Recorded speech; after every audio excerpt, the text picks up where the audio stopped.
Hello all, and welcome to the next problem solving session on the course Fundamentals of Food Process Engineering. So, in the week 11 session, we'll be solving problems, mainly theory based questions regarding the extraction and leaching concepts. So, we'll start with the question. So, question 1, a dash extraction is called leaching.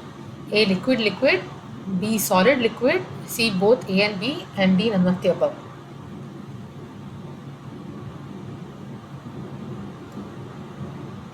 So if you guys know the answers, please post it in the yeah. So solid liquid is called as leaching. Leaching is the extraction of a soluble component from a solid to a selective liquid medium, and the process of leaching involves two phases. So if you subject your solid, let's say in a extraction tank, uh, you subject the solid to a kind of a solvent that has a selective solubility for your solute.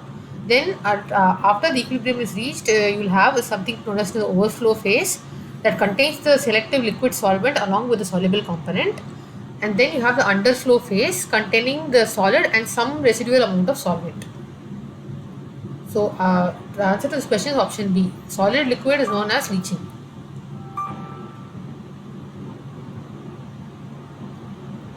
Question 2. Which of the following is correct about the fixed bed and moving bed leaching? A. Fixed bed leaching is used for the extraction of tanning extracts from tan bark.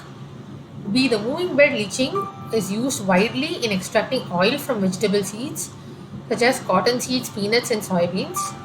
The Bollman extractor and Hildebrandt extractor are equipment for moving bed leaching, and D. All of the above.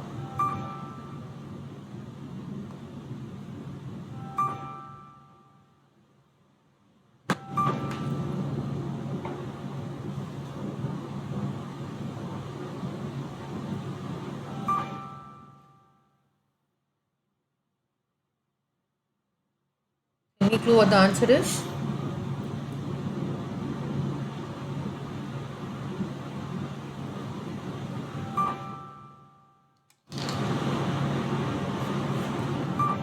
Okay, first we look at what fixed bed leaching is. Fixed bed leaching is similar to your batch process where you have a tank and you feed in your solids. So this is an example of a fixed bed extractor used for taking out sugar solution from your sugar beets.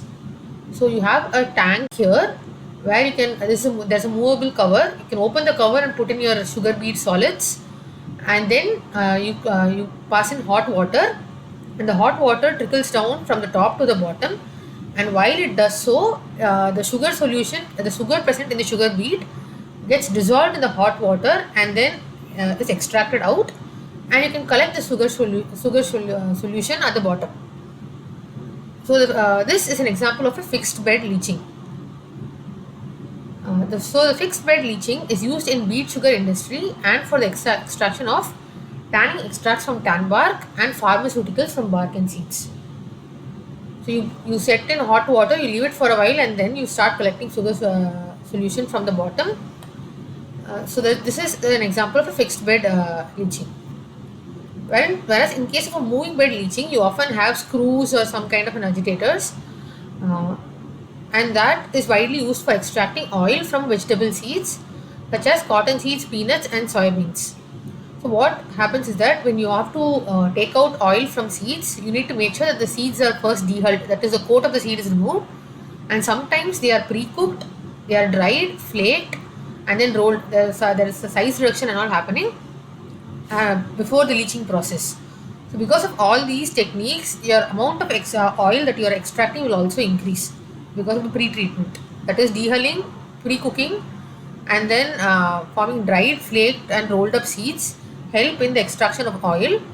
And this application, this is applied by using a moving bed leaching process.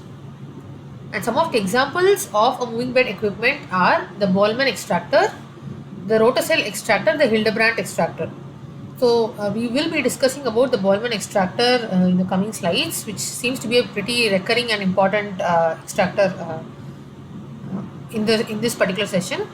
in this particular week. And then you have the Hildebrandt extractor. So this is an example, this is the diagram for the Hildebrandt extractor, where you can see here that solid is coming in one direction and the solvent is coming in other direction. So you have a counter current flow of your solid and your solvent, and then you have a kind of a screw attached on a shaft. As you can see here, the solid is passing through this direction due to the movement of the screw, and then the solvent is passed through this direction. And as the solvent passes through the solid, your solute, the desired solute, gets extracted into the solvent, and you can finally collect the solvent here with the desired solute. And on this end, as you see, because of the screw again, your spent solids, that is the solids from where you have already removed all the solute, will now start passing through here, and you can collect the spent solids here. So as you can see here, there is a moving screw that continuously sends in solid, removes it out, and continuously sends in solvent and then removes it out. So this is an example of a moving bed leaching process, and this is a Hildebrandt extractor. So we will be discussing about Boltzmann extractor in the coming slide as well. So A is also correct, where fixed bed leaching is used for extraction of tanning extracts from tan bar. B is also correct, where moving bed leaching is used for extracting oil from seeds. And Boltzmann extractor and Hildebrandt extractors are examples of moving bed leaching. So all of the statements are correct, hence the answer is option D. So if there's any doubt in any of the question, please stop me, we'll discuss that question again.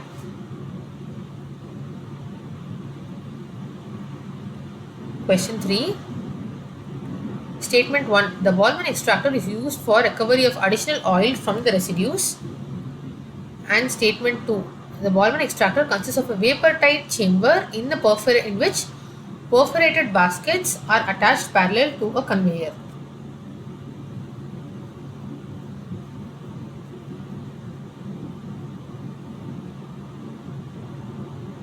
So any clue what the answer to this question is?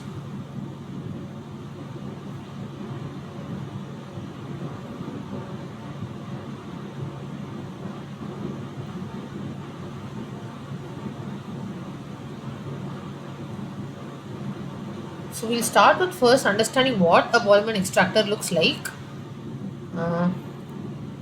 So the Boltzmann extractor, this is how you have a vertical chamber as mentioned here, with a vapor. You have a vapor tight vertical chamber, and these that you see here are the perforated baskets, that is baskets that have holes at the bottom. These perforated baskets are where you will first feed in your solids. So you have the solids here is not shown here. So you have dry flakes that are coming in, but so this is where you will start feeding in the solids, and it will start rotating in this direction. So as it rotates, here you see that the pure solvent is being added to the solids. Now since these are perforated baskets, the solvent will first travel from the top of the solids to the bottom of the solids. It will reach the holes in the tray, and it will trickle down to the next basket. So like that, solvent will trickle down from one basket to another, and all the solvents that will start carrying the solute, that is the desired solute, will start collecting at the bottom. So whatever solvent you are passing here will pass through all these baskets and be collected at the bottom, and this will contain some amount of the solute, the desired solute. So now what we do is, since these baskets are not yet exposed to solvent, the solvent that is collected here is pumped back. This is known as the half micella, that is only half of the baskets are being exposed to the solvent, the rest half is not. So fresh solvent, you feed it here, what solvent starts trickling down while extracting the solute, and you will see the collection happening here. This is known as half micella because only half of the baskets have been exposed to the solvent. This half micella is pumped back to this direction, this part of the chamber. Now the half micella is supplied here, and again the solvent will start trickling down because of the perforated baskets, and then you will start collecting here the full micella, where solvent has passed here also and solvent has passed here also. So here you collect the full micella, and this full micella will have your desired solute at the desired concentration. And once the solids have passed all the way from the starting to the very end, the baskets will turn and discard all the spent solids here. As you can see, the basket will turn as it moves, rotates, and then your solids will be discarded here. And again, when it passes through here, your half misala will come in contact with the baskets, and you'll start seeing the same process all over again. So you'll have a conveyor belt where the perforated baskets keep rotating. First, it will get exposed to the half micella, then it will get exposed to the pure solvent. So, Ballman extractor, just to summarize, the Ballman extractor contains perforated baskets attached to the conveyor belt. The solvent percolates through these baskets and are collected at the bottom. So, here both counter current and co-current is established. So, in this stage, you have co-current occurring. So, your basket is also moving in this direction. Your solvent is also moving in this direction. So, there is co-current happening here. In this case, basket is moving in this direction, solvent is coming down, so you have counter current here. So you can establish both counter current and co-current in the extractor. The half micella which is collected here is pumped back onto the descending leg to collect the full micella. And the spent solids are dumped at the top before the basket descends with fresh solid. And the Ballman extractor is used for recovery of oil from mechanically pressed residues. So if you have seeds that are already mechanically pressed but it still has some amount of oil left, to remove that oil also you can use a Ballman extractor, and it is often used for soybean. So the answer is option A here. Both the statements are true.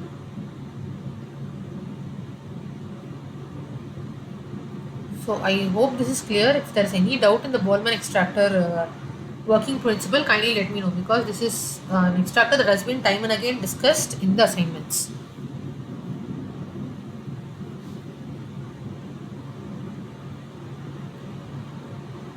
So statement 1. In a mixer settler for extraction, the feed of aqueous phase and organic phase are blended in the mixer, and then the mixed phases are separated in the settler. And statement 2, typical stage efficiencies for a mixer settler are 20 to 42%. So which of these statements are true and which of these are false?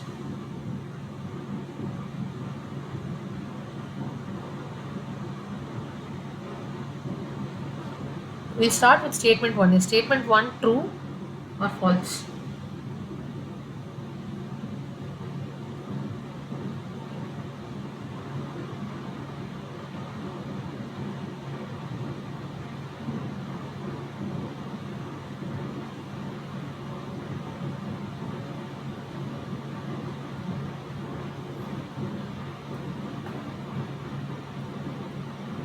So, in order to understand what a mixer settler is, we look at what the equipment looks like.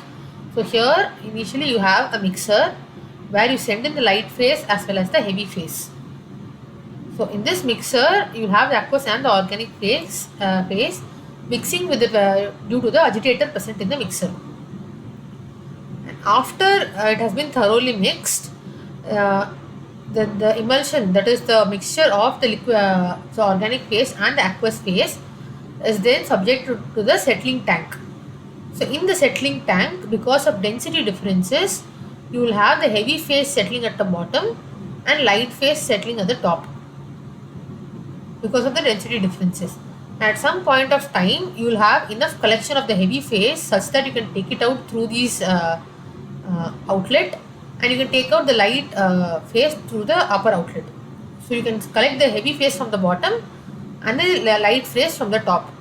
So this is why it is known as a mixer settler. You have a mixer here to thoroughly mix it, and during this stage you will have the extraction happening. That is, the solute will move from one phase to the other phase, and then you send it to the settler where you can separate these two phases, where the light phase will go at the top and dense phase will go at the bottom. So mixer settlers are a class of mineral process equipment used in solvent extraction process. The aqueous solution and the organic solution are fed into the mixing section where they are thoroughly mixed. And the mass transfer of the component of interest, that is the solute, happens from the aqueous phase to the organic phase in this section. Then the emulsion enters the settling section, and if the density differences between the two phases are extremely large enough, then the separation that happens just by gravity and it takes less time. So if the density differences are pretty huge, then it will easily settle and you can easily collect the heavy phase and the light phase. But if the density differences are very less, then it will take a long time for the settler to work. So this is suitable best if you have a drastic density difference between the two phases. So statement 1 is true. In a mixer settler, the feed of the aqueous and organic phase are first mixed in a blender, are blended in a mixer, and then the mixed phases are separated in a settler. Statement 1 is true. And statement 2, actually the stage efficiency of a mixer settler can be varied, and it can be even as high as 95%. So it's not restricted to 42%, it can go even higher. So statement 2 is false. The answer is option B.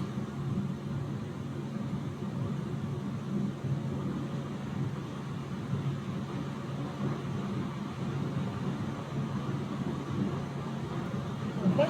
Question 5. The equation of a mass transfer in a leaching process is where the rate is given as dm by dt. So dm by dt is equal to k dash cs minus c by b, then k dash a c minus cs by b, k dash a cs by b, and k dash a cs minus c by b. Which is the right option here?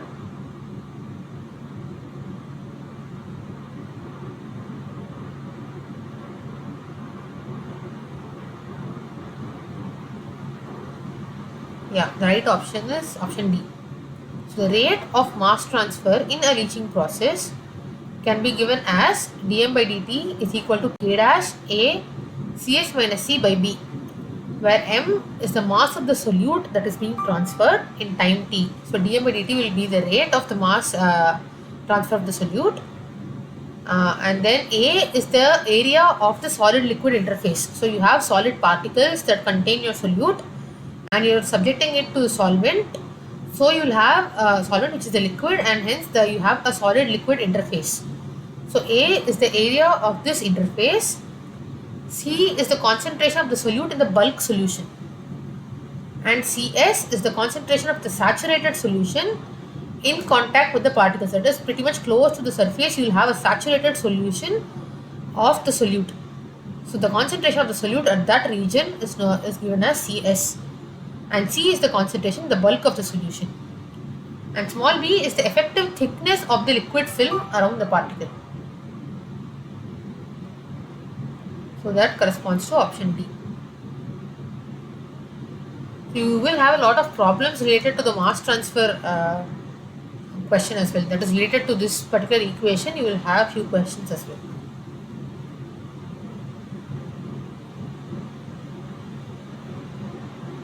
Question 6. The leaching rate increases if A. Temperature increases and solute concentration is high. B. Temperature decreases and solute concentration is high. C. Temperature decreases and solute concentration low. And D. Temperature increases and solute concentration low.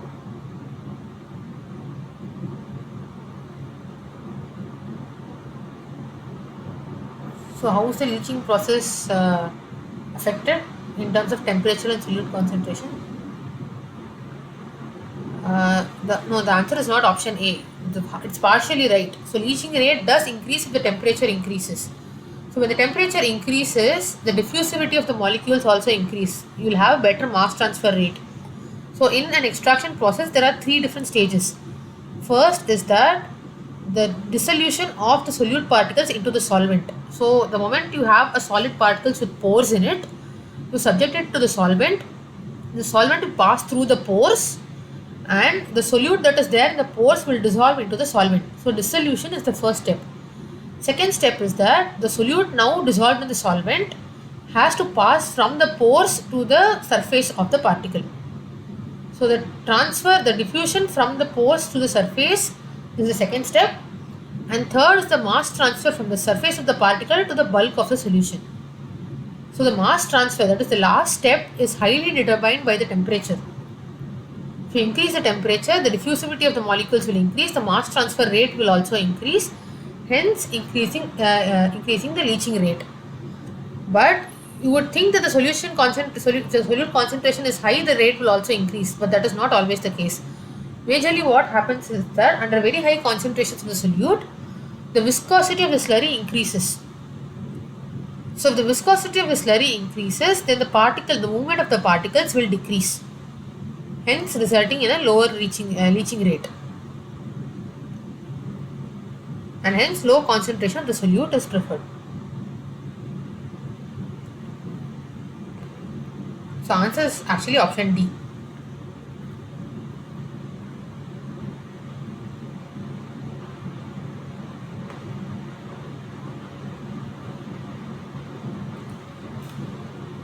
If the solute concentration is high at the surface of the particle, then maybe leaching rate could increase. But if your solid itself has very high concentrations of the solute, it means that slurry is going to be very, very thick. So that internal diffusion that is happening, that will itself be reduced. The second step will already be limiting because of very high viscosity due to high solute concentration. Question 7. If the surface area of the material is increased, the extraction efficiency will A. decrease, B. increase, C. remain constant, and D. none of the above.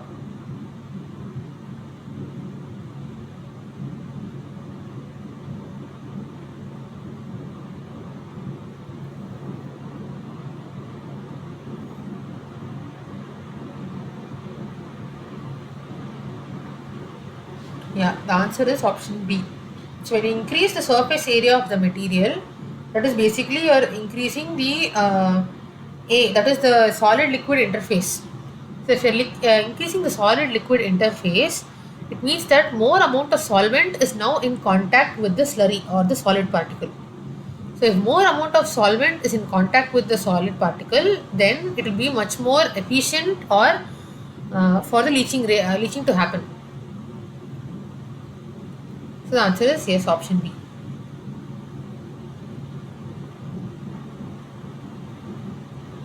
Question 8. Which of the following statements are incorrect? A. The supercritical fluid extraction is a non-toxic process.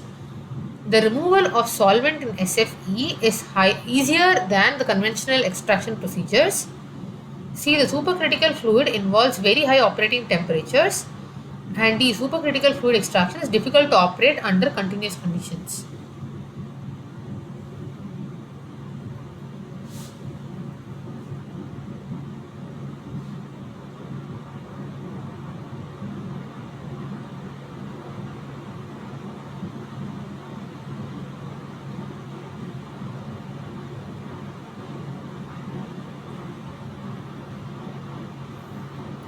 So before you proceed, any clue what a supercritical fluid extraction is? And what kind of solvents do we use for that?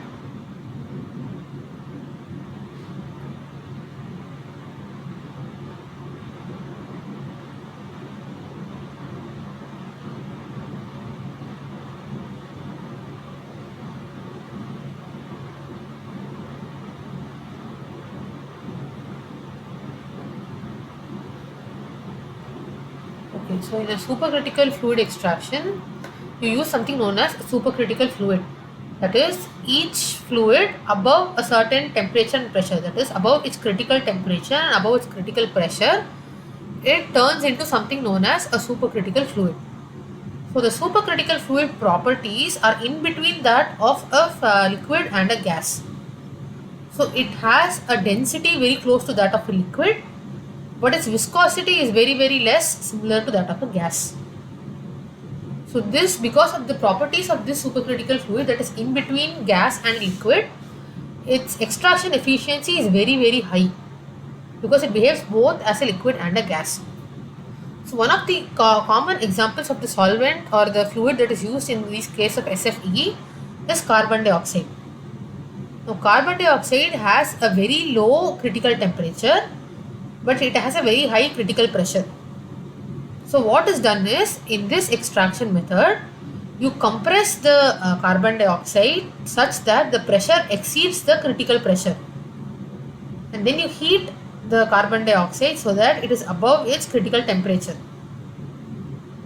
So now when the fluid carbon dioxide is above its critical pressure and temperature, it behaves as a supercritical fluid and helps in proper extraction of the solute. So as you can see here, Let's say carbon dioxide first passes through the compressor to increase the pressure, where it turns into the supercritical fluid, and then the supercritical fluid can easily extract the desired solute that you want. Now you have the carbon dioxide coming out, the supercritical fluid carbon dioxide coming out with the desired solute. So now if you want to collect the solute, you need to separate the carbon dioxide and the solute. So that becomes much easier, because now all you have to do is reduce the pressure below the critical pressure. And the moment you reduce the pressure below its critical pressure, the supercritical fluid carbon dioxide will turn into liquid carbon dioxide. So once you reduce the pressure, based on the temperature also, you can either turn it into gas or liquid, which will easily separate out the. So if you reduce the pressure significant enough, you can convert it into liquid carbon dioxide and easily collect the carbon dioxide out and the solute separately. So a supercritical fluid extraction involves the use of fluids above its critical temperature and pressure. So for example, when you use carbon dioxide, the critical temperature is only 304.1 Kelvin, which means it's only 30 degrees Celsius, and it's not very high temperature at all. But the pressure, the critical pressure is around 7.4 megapascals. So one advantage of using an SFE is that you can use it for thermal sensitive products. If you cannot heat the product, or so if you cannot separate it via distillation, if it is very sensitive to heat, you can use a supercritical carbon dioxide whose temperature will only be 30 degrees. But it will be of very high pressure. So the SFE involves operating under moderate temperatures but high pressures. So once the extraction is done, the reduction of pressure of the supercritical fluid converts the solvent to gas. So in this case gas, which is easily removed, unlike the conventional extraction procedures. So in the conventional extraction procedures, once your solute gets leached or extracted from one phase to the solvent phase, now you need to separate the solute from the solvent also, which means you will have to employ certain other techniques, very expensive techniques, to separate the solute from the solvent now. Instead, when you use SFE, all you have to do is just reduce the pressure. The carbon dioxide will turn into gas and can be separated out, and you will collect the solute separately. And now due to the operating conditions, it becomes difficult to perform the extraction in a continuous mode for a very long time. You can do it continuously for some time, but not for a very long time. But the most important thing is that supercritical fluid does not involve high operating temperatures. So statement 1 is correct. Since you are dealing with carbon dioxide, it is a non-toxic process and you are not including any chemicals or anything. You are just using carbon dioxide, increasing and decreasing the pressure. So it's a non-toxic process. And the removal of solvent in SFE is easier because all you have to do is reduce the pressure. If you reduce the pressure, carbon dioxide will turn into gas and can be easily removed. So B is also correct. C is incorrect because you have to maintain only the temperature slightly above this Tc, which is 30 degrees. And D is to an extent correct but not entirely true. Supercritical fluid can be operated under continuous conditions but just not for a long time. So option C is entirely false. So C is the answer. Hope this is clear. Any doubts in the supercritical fluid extraction? This is also a pretty important concept in this particular week's content.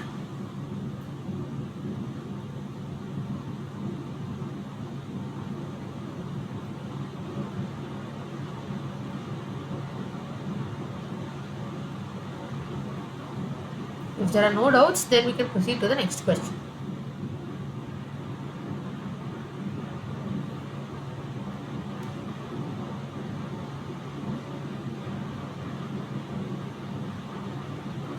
Question 9. Statement 1. In a multi-stage counter-current extraction, equilibrium is reached only at the last stage.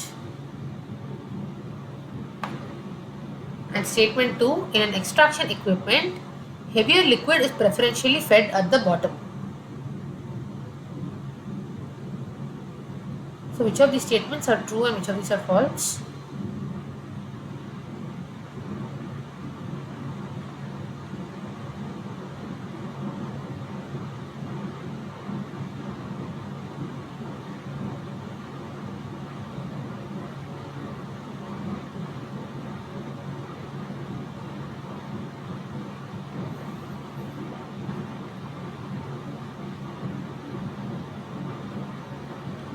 Before we proceed, we'll first look at what a multi-stage counter-current extraction is.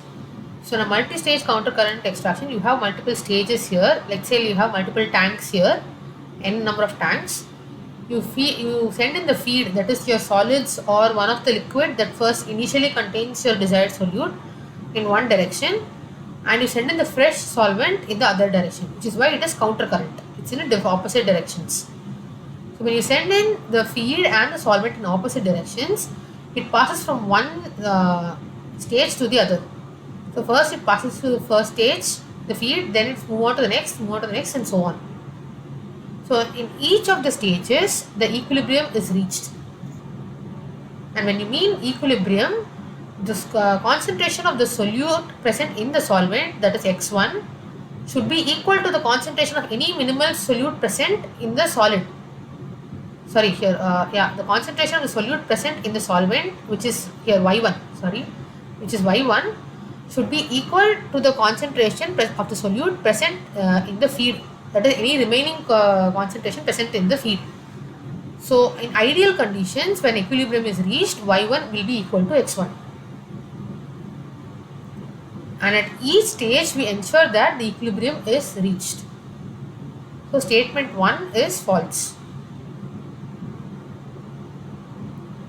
And in statement 2, when you're dealing with extraction equipments and you have a lighter fluid and a heavier fluid, you pass the heavier fluid at the top and the lighter fluid at the bottom. Now, since you pass the heavier fluid from the top, because of its higher density, it will start to settle, slowly come down from the top to the bottom and settle down. Whereas the light phase, being lighter in density, will be fed at the bottom, so it will start rising.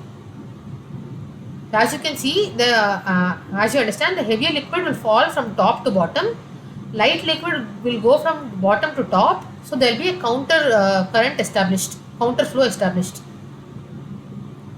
So when the heavy liquid falls from top to bottom, it contacts the lighter liquid which is going from bottom to top, and during that contact, your solute will be moved from one phase to the other phase.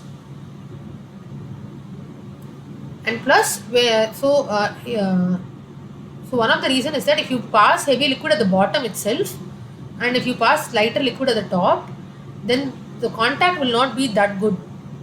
Whereas if you let the heavy liquid flow from top to bottom, you will have more contact with the other phase, and hence you will have better extraction. And plus, if you have to pump the heavy liquid from the bottom to the top, it becomes very difficult because you are dealing with a much more heavier liquid. It will start settling down no matter how much you pump. So it is not preferred. In an extraction equipment, the heavier liquid is preferentially fed at the top and lighter liquid is fed at the bottom. As the heavy liquid comes down and the light liquid rises, the contact between the phases is ensured, resulting in mass transfer. So this also eliminates the use of pumps because it is very difficult to pump your heavy liquid to the top. So both the statements are false, hence the answer is option B.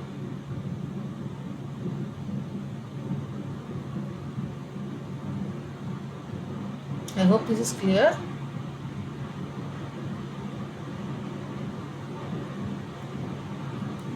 Question 10. The moderate temperature required for a supercritical fluid extraction is A 31.3 Kelvin, B 31.3 degrees Celsius, C 21 degrees Celsius, and D 164 Kelvin.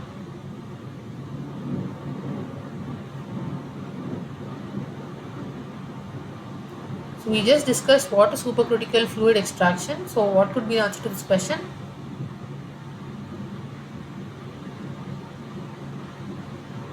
Yeah, the answer is option B. So for an extraction process involving foods, Carbon dioxide is commonly used as a supercritical fluid because it is inert, non-toxic, non-flammable and readily available and inexpensive. And the critical temperature of the carbon dioxide is 304 Kelvin or 31 degrees Celsius. And when you maintain a temperature slightly above this, it enters the supercritical fluid state. So for a supercritical fluid extraction, you have to maintain a moderate temperature of above 31, which is 31.3 degrees Celsius. So answer is option B.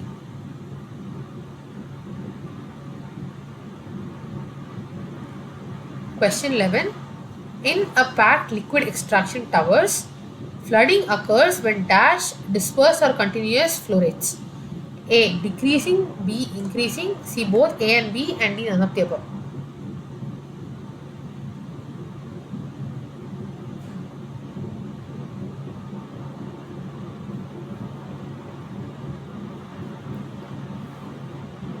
So as the name suggests, I hope you understand what flooding is. So when you have a liquid, a tall vertical liquid extractor with packed bed in it, and you're supplying dispersed phase or the light phase from the top, a heavy phase from the top and light phase from the bottom. So when will the flooding happen then?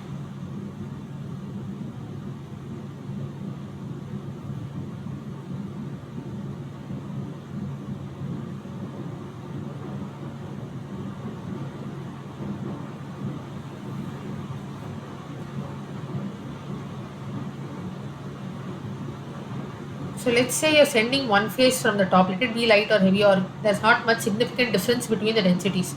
So you're sending one solvent from the top, the other solvent from the bottom, and what happens is at a certain flow rate, at a certain point the flow rate of your phase will be so high. I mean, if you maintain the flow rate of your phases to be so high, then the dispersed phase can no longer come down and your continuous phase can no longer flow up in the packing. You're basically flooding this thing. If you're supplying too much flow rate from the bottom, then one of the phases that is coming from the top will not be able to settle down at all because you have so much liquid coming from the bottom at that high speed. So a limiting throughput of the two phases at a counter current flow. So let's say one phase coming from the top, other phase coming at the bottom, and there is a limit to which you can handle this in the counter current flow, and that point is known as the flooding point. So in that particular condition, your flow rates are so high that the dispersed phase can no longer sediment. That is, the liquid that is coming from the top can no longer sediment, or the continuous phase can no longer flow through the packing. This happens when the flow rate of either of the phases are increased. And while flooding limits the operation conditions and must be prevented, the separation efficiency is very close to the flooding point, which is why when you are dealing with an extraction process in a packed bed, you need to know what the flooding point is so that you can operate it close to the flooding point, but at the same time ensure that it does not reach the flooding point. So in the flooding point, if your dispersed phase cannot come from the top to the bottom because of high flow rate, you will actually start collecting dispersed phase at the top itself. So instead of coming down, you will end up collecting it at the top itself. So at that time, extraction will not happen because the contact between the two phases have drastically reduced during flooding. So a flooding is not preferred, but if you know the flooding point, you can operate your extractor close to that point where the separation efficiency can be maximum. Is this clear what flooding is?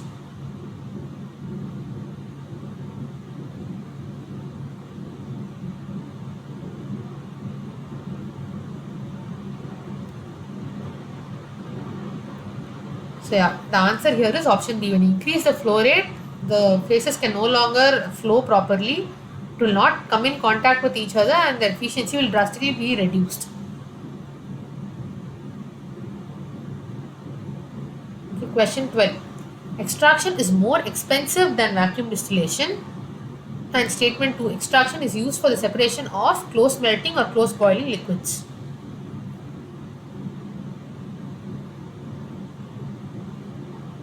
Which of these statements are true and which of these are false?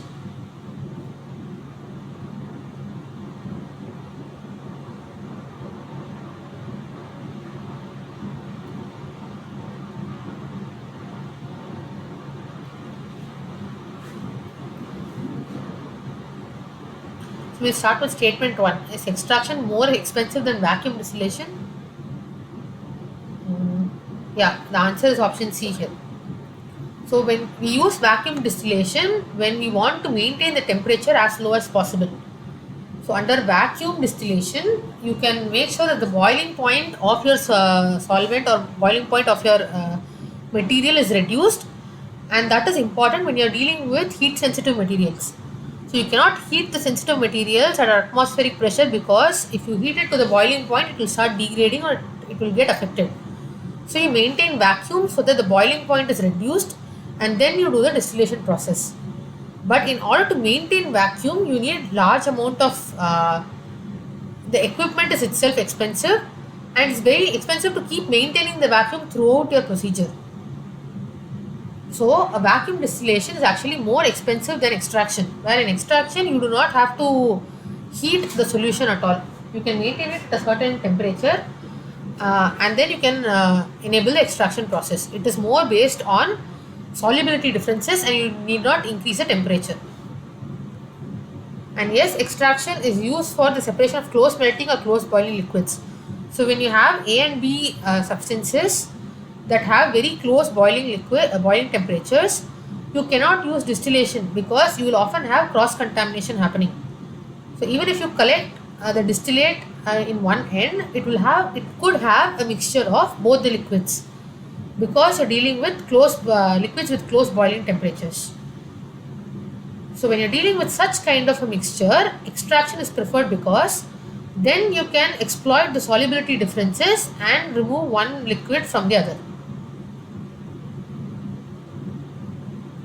So the answer is option C. The first statement is false, because you need not maintain vacuum, you need not increase the temperature, and hence extraction is cheaper than vacuum distillation. And statement 2, extraction is used for the separation of close melting or close boiling liquids.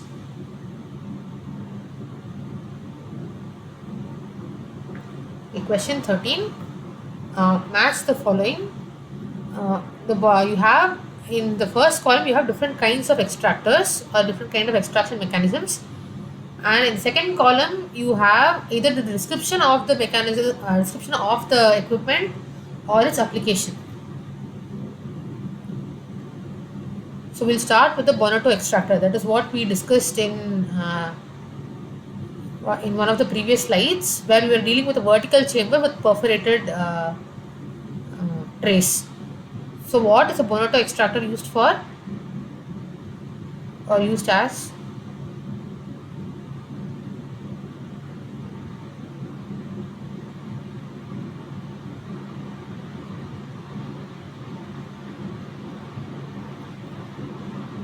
So a Bonotto extractor is a continuous dispersed leaching used for basically soybean oil extraction. So if you remember the diagram there, you had baskets attached to a conveyor belt, where you had fresh solvent coming in and then fresh solids also coming in. You collected half micella, pumped it back to collect the full micella. So you're continuously operating the procedure, and hence it is known as a continuous dispersed leaching. And one of the application of a Bonotto extractor is for soybean oil extraction. So next is the Dore agitator.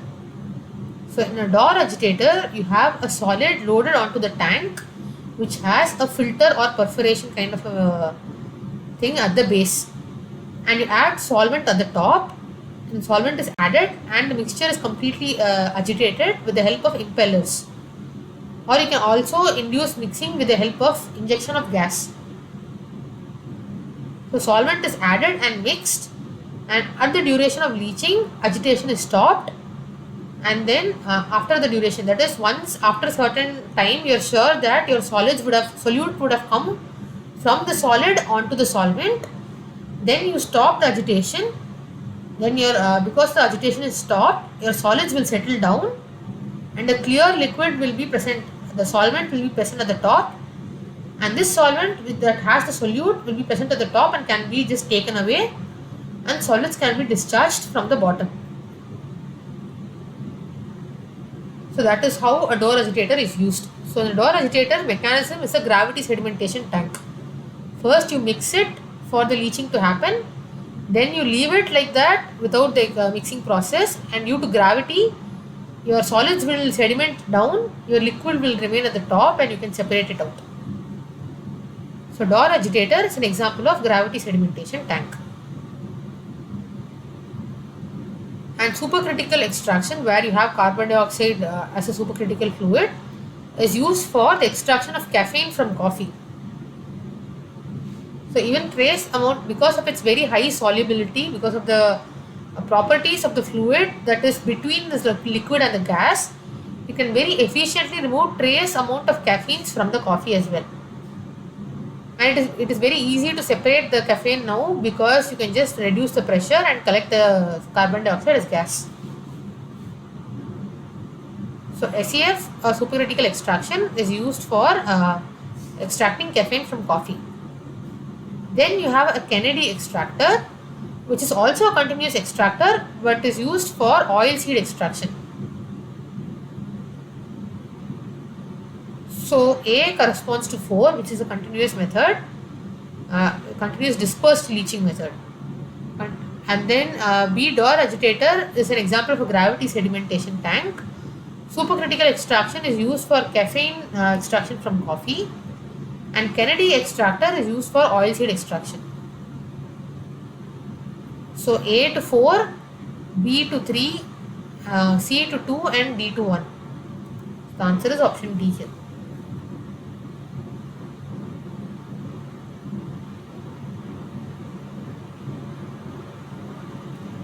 Okay, moving to question 14. Which among the following factors does not affect extraction? A. Degree of agitation, B. Concentration difference, C. Both A and B, and D. None of those.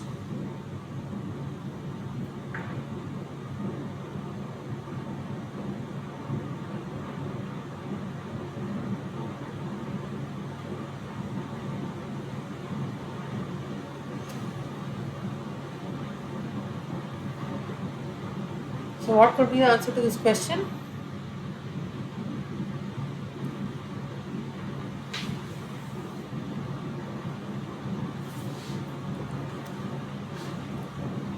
So we'll start with factor one by one. So agitation. So as I mentioned, there are 3 stages in the leaching process. One is the dissolution, where the solute has to be dissolved in the solvent. Then diffusion, that is the solute in the solvent now should come to the surface of the particle. That is diffusion. And then from the surface it has to come into the bulk liquid. So the third is the bulk mass transfer. So these 3 are the mass transfer mechanisms. These 3 are the steps involved in leaching process. And increasing the agitation improves the transfer of solute from the particle surface to the bulk solution. That is, the third step, the rate of the third step is drastically increased in the presence of agitation. And in addition to that, increasing agitation can also keep the particle suspended, which means that you can ensure that more amount of solvent is in contact with the solids. So there are both the advantages of using agitation. So agitation will increase the bulk mass transfer rate, that is the last step, and it will also keep the particles suspended to increase the solid-solvent contact. So yes, degree of agitation is important and does affect extraction. And concentration difference. If you remember, the rate of transfer of the solute, that is dm by dt, is equal to k dash A Cs minus C by B. If you remember the formula that we discussed in one of the previous slide, you will know that the rate of the extraction is directly proportional to the concentration difference. That is, if you have a very saturated solution at the surface of the particle and your bulk solution has very less amount of solute, you have a concentration difference established here. So because of the concentration difference, now you will have mass transfer happening, and that will help in the extraction as well. So concentration difference is also an important factor for extraction.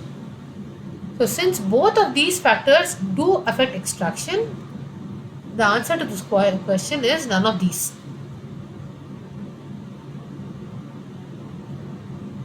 We are looking at does not affect extraction. So both of these affect. So the answer is none of these.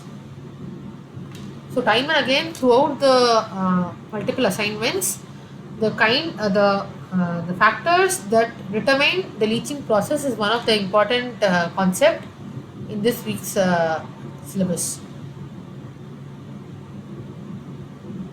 Question 15. What are the processing conditions that affect the extraction performance? A. Temperature, B. Particle size, C. Pressure, and D. All of the above.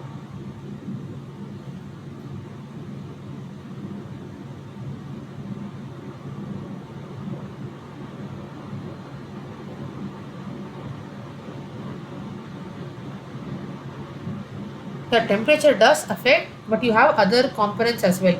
So yeah, increasing temperature usually increases the reaction, the solution rate. It increases the diffusion rate also, and also it reduces the solvent viscosity, which means that the solvent can easily go into the pores, dissolve the dissolve the solutes, and then come out. Which means increasing temperature will definitely increase the rate of extraction. But other factors are also important. Let's say particle size. So smaller the particles, which means smaller is the depth of the pores. So if the particle pores are also shorter in path and you have a greater surface area. So moment you have a reduction of the size, you have greater surface area. That is the surface that is now in contact, the solvent is also higher. Because of this statement, step 2, that is the diffusion of the solute from the inner core of the particle to the outside will be very fast because we are dealing with smaller particles. Since the particle pores are shorter because of the small size, the second step, which is the diffusion, happens easily. However, the separation of particles from the liquid solvent and the percolation of the solvent between the particles will become more difficult for the smaller particles, because now your solids will not properly settle down. If you have very tiny fine particles, your solids will not settle down after the leaching process, which means it will become difficult to separate the solids from the entire tank. That is a disadvantage, but yes, particle size does affect the extraction performance. It depends on how small you are going. And pressure is also important. If you remember, in supercritical fluid extraction, it is the pressure that is kept changing to change the phase of the liquid and hence increase the solubility of the solute as well. So at constant temperature, the density of the solvent increases with increase in pressure. And since the density of the solvent increases, often in case of at least supercritical fluid extraction, the solubility power is proportional to density of the solid. Not directly proportional, but it depends on the density of the solvent. So higher the pressure, higher the density, higher the solubility of the solute in that fluid or the solvent, and hence better is the extraction. So all the three processing conditions do affect extraction performance. Increasing temperature increases the extraction performance. Particle size, if you decrease the particle size, it will increase the extraction performance up to a certain limit. But if you go to very fine particles, then it will be very difficult to separate those particles from the tank. And then if you keep increasing the pressure, especially in case of supercritical fluid extraction, you will have a very higher solubility because the density also increases. So all the three conditions are important, and hence answer is option D, all of the above.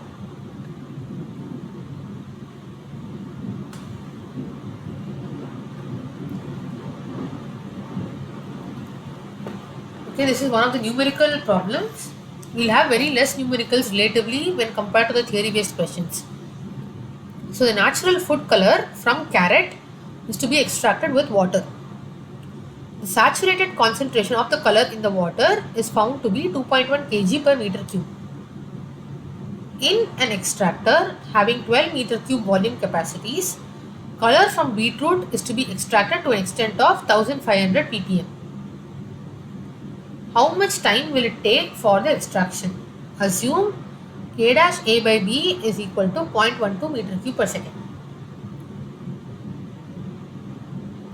So the moment this is given, it is very obvious that we have to use the rate of mass transfer equation that we discussed in one of the previous slides. first we'll see what is given here. Given the saturated concentration, that is CS at the surface, is given as 2.1 kg per meter cube. Volume of the tank is given as 12 meter cube.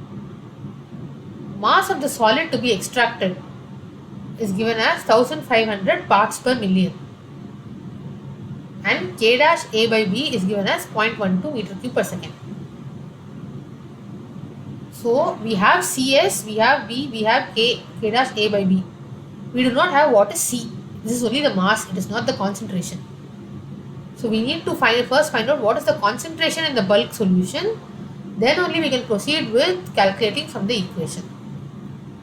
So mass in the bulk solution or mass of the solids to be extracted. That is finally, after the entire leaching process is done, the mass that is present in the bulk solution is 1500 kg per 10 power 6 kg of water. That is, I am just converting parts per million into kg per kg of water.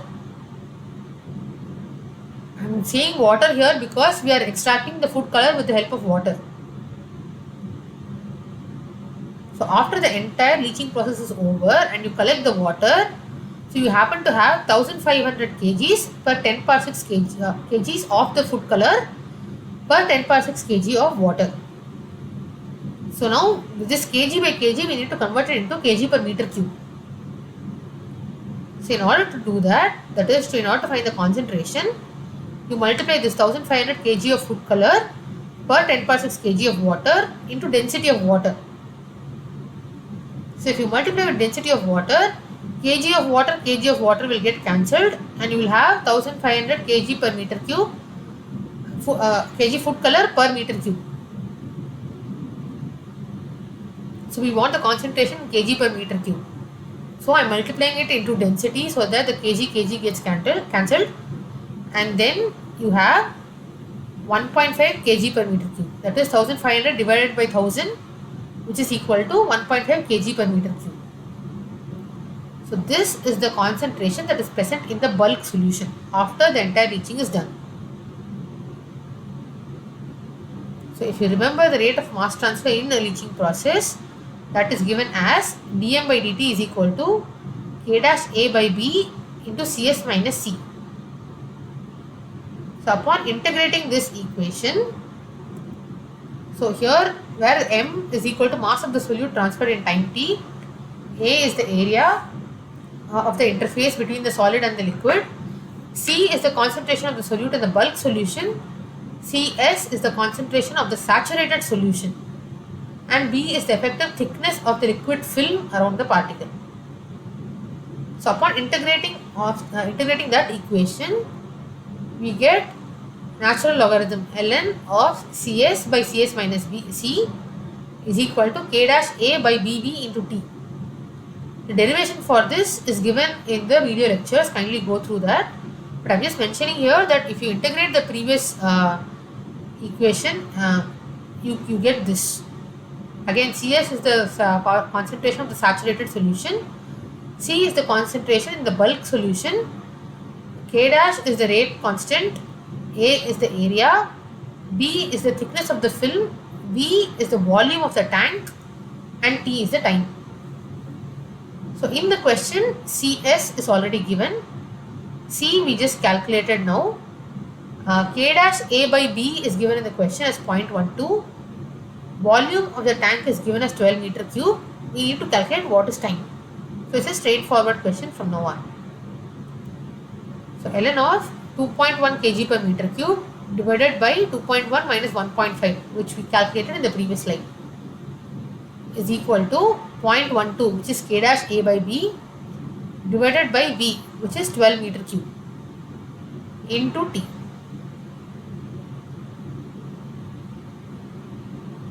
So if I substitute and calculate, I get time as 125.27 seconds. And since the options are given in minutes, I am converting the time from seconds to minutes, which is 2.08 minutes.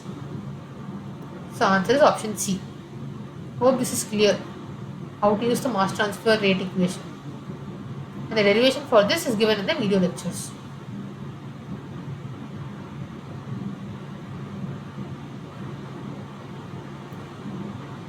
Okay, moving to question 17.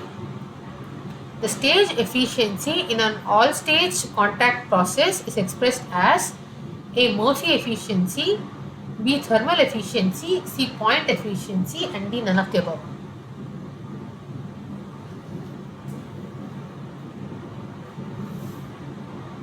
No, it's not point efficiency here. It's actually the Murphy efficiency.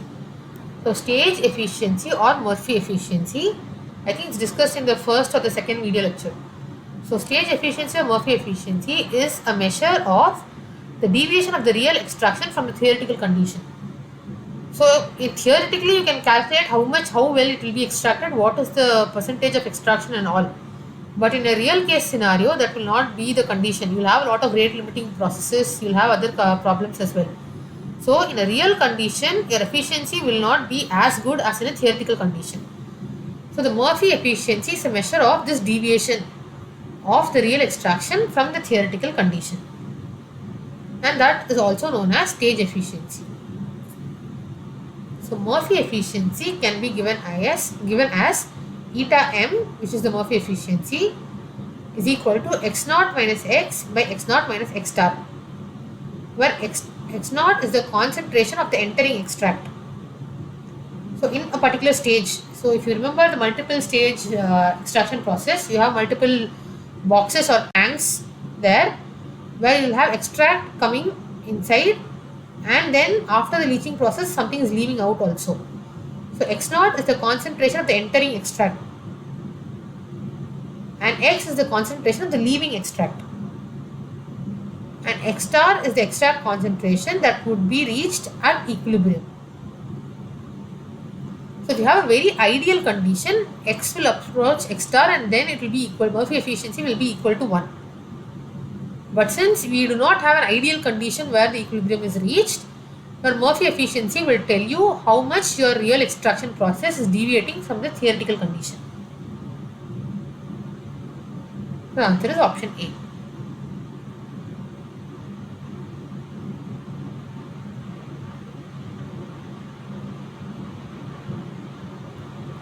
Question 18.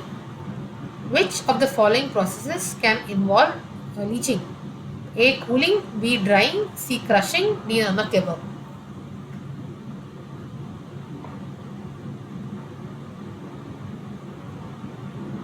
So it's a concept that we've already discussed in one of the previous slides. So which of these processes can improve leaching?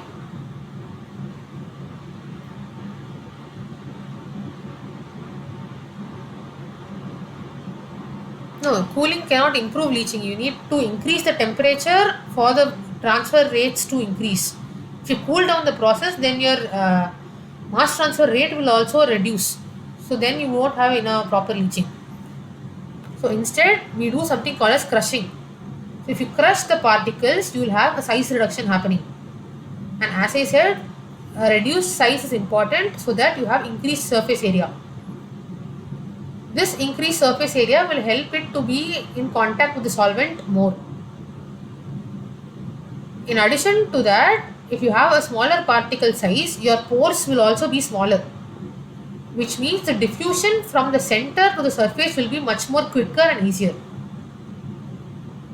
So crushing reduces the particle size, resulting in an increased surface area. Higher surface area of the solid particles can also increase the contact between the two phases, hence improving the leaching process. In addition to that, your pores will also be smaller, not the pore size, I am talking about the pore length, the path length. The path length of the pores will also be smaller because we are dealing with a smaller particle, and hence particles will come from the core of the solid easily to the surface. So answer is option C.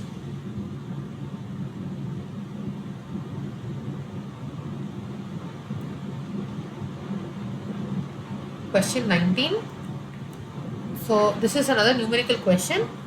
100 kg feed contains 50% of the liquid content, and this liquid contains 10% of the solute that needs to be removed by washing. So what often people do is, after the liquid extraction, now your solvent will have your desired solute, and now you have to separate the solute and the solvent. So in order to separate the solute from the solvent, we often we often subject it to washing stages. So if the residual solute concentration acceptable is 0.55 kg and each wash step consumes 100 kg of water, calculate the number of wash stages required.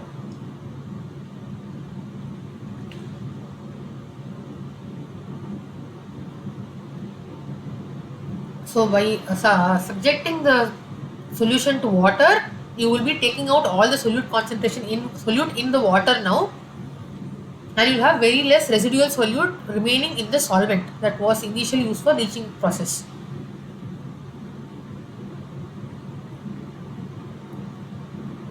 So we'll start with what we know. So in a 100 kg feed, if it contains 50% of the liquid content, how much in mass is the liquid content?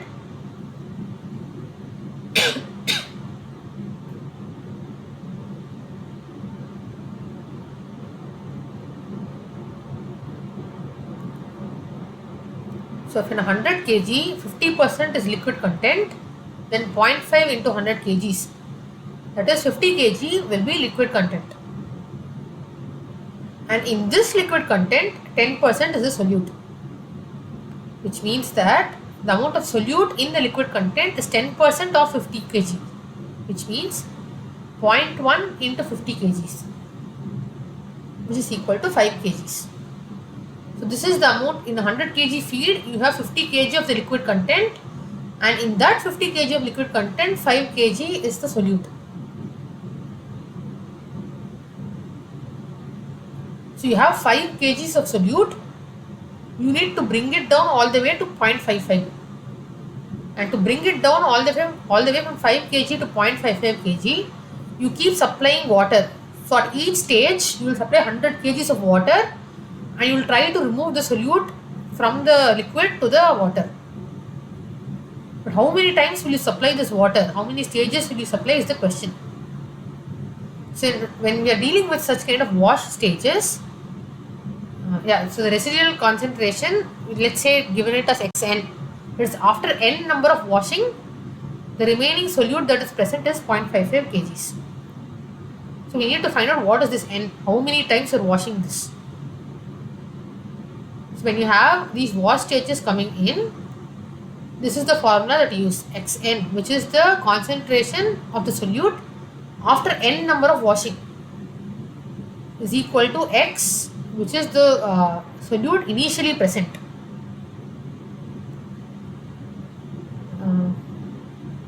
into xw by xw plus yxw per n. So x is the initial amount of solute that was present, which is 5 kg. Initially 5 kg was present, so that is equal to x. xw is the water content in the solid. You had 50 kgs of liquid content in the solid. So 50% was liquid content, rest 50% was solid. So xw is the initial amount of liquid content present in the feed, and yxw together is the amount of water that you are supplying at each and every stage, and n is the total number of stages of washing. So again, to just summarize, xn is the residual solute concentration after the entire washing step, all the stages are over, which is 0.55 kg. X is the amount of solute present initially in the liquid content, which is 5 kg. xw is the amount of liquid present in the feed, which is 50 kg. And yxw is the amount of water that you are using at each and every stage, which is 100 kg. So since we have all the values, we just have to calculate n. I am substituting the values here. 0.55 kgs is equal to 5 kgs into 50 by 50 plus 100, where 50 is the amount of liquid, 100 is the amount of water that you are supplying at each and every stage. So I am dividing this by 5 on both the sides. So you have 0.11 is equal to 50 divided by 150 per n. Now I am taking a natural logarithm on both the sides. So ln of 0.11 is equal to n, this is the logarithm rule here, a power b rule. So n into ln of 1 by 3.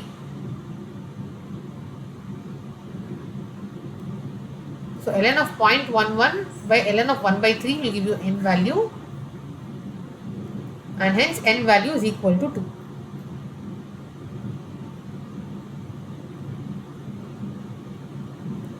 So if you supply 100 kgs of water first, and then you again supply 100 kgs of water, that is two different rounds, then you will be able to decrease the solute concentration all the way from 5 kgs to 0.55 kgs. This is what it means. Answer is option B here.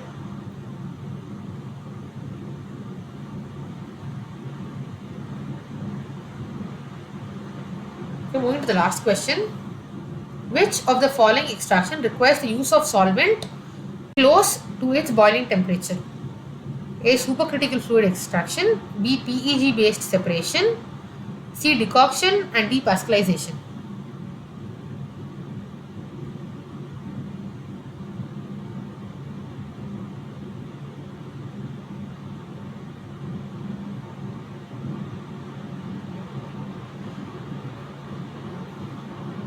So which of these is right? So we already know that in a supercritical fluid extraction, you are not dealing with high temperatures. The temperature is only 30 degrees, and that is the critical temperature. It is not the boiling temperature of carbon dioxide. So A is definitely ruled out. And the answer here is decoction. Decoction is an extraction procedure generally used for water soluble and thermostable products. This is generally used to extract active compounds from herbs and plants. And decoction is also used for making coffee, if you remember. You just pour boiling hot water onto the coffee powder, and you will be able to extract the coffee extract from the bottom. So decoction is what uses its solvent close to its boiling temperature. Supercritical fluid extraction uses only moderate temperature close to 30 degrees. Peg based separation is used for heat sensitive biological products. So you are not even heating them. PEG will automatically separate out heat sensitive biological products such as proteins. And pascalization is something that we will be discussing in the next week, which is a non-thermal processing of the food that involves high pressure. So with the help of pressure, you will be extracting out your desired solute. So pascalization is non-thermal processing of food, which means you will be sterilizing the food with the help of high pressures and all. So that we'll be discussing in the next week. But the answer to this question here is decoction, where you'll be using the solvent close to its boiling temperature to extract active compounds, coffee, and so on. Answer is option C here.